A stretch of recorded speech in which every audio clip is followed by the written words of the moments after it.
sa smuggling ng agricultural product, abala na ako sa mga magsasaka at sa ating land reform. Abala na tayo dun sa Maharlika Fund, dun sa People's Initiative na babaguhin sa pamamagitan ng suhulan ng ating saligang batas.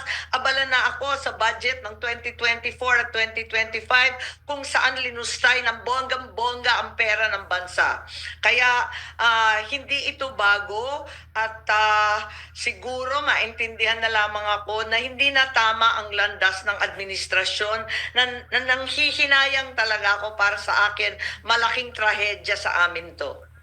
So hindi kayo nag-worry na lalong maging mas malayo kayo o magkaroon ng hinanakit sa isa't isa, kayo at ang Pangulo?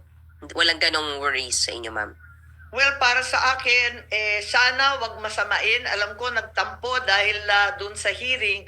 Pero kung tutuusin, yung unang hearing, hindi ko naman akalain na yun ang sasagutin nila. Malay ko ba kung anong sasagutin? Kaya nga ako nagtatanong tulad ng sambayanan, hindi ko alam ang sagot. At ang dai-dai nila, padagdag sila ng padagdag, akala ko naman handang-handa. Nung iba-iba na yung sagot nila at waring nagkanalan sila, abay hindi ko nasagot yun, hindi ko na pananagutan yun.